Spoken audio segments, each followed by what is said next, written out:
I have a great idea.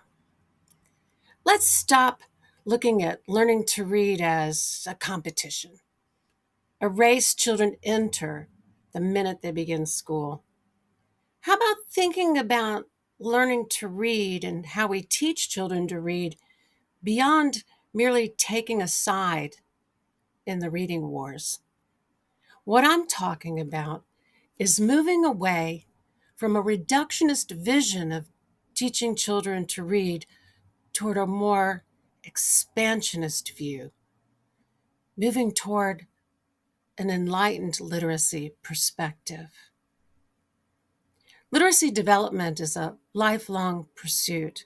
It doesn't end at the age of 7 or 8.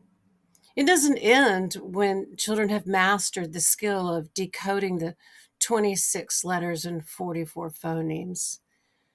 That is actually the beginning of the journey that opens up new vistas of understanding, empathy, and knowledge, the building blocks of living a fulfilled life.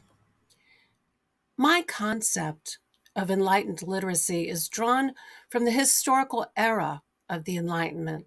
Historian Jonathan Israel provides me with a definition of the Enlightenment that informs my concept of its application to literacy.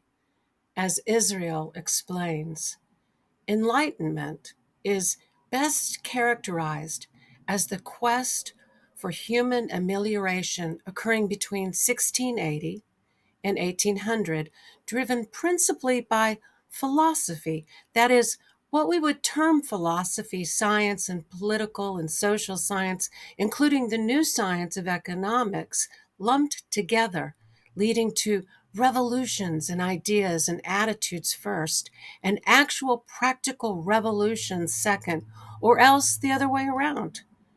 Both sets of revolutions seeking universal recipes for mankind, and ultimately, in its radical manifestation, laying the foundations for modern basic human rights and freedom and representative democracy.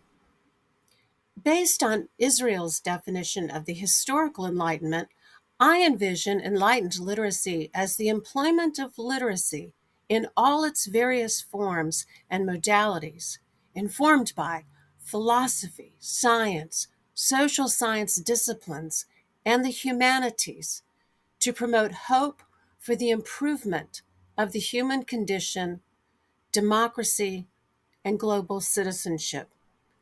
Literacy, enlightened literacy, cannot be reduced to the ability to decode words. It's much more than that. It's what we do with those words that's the most important. And while it begins in the earliest years of life, it expands throughout life. And it's a beautiful journey with so many opportunities along the way to ponder life, to consider all the knowledge and wisdom in the world, to consider how our singular lives are part of an amazing mosaic of possibility.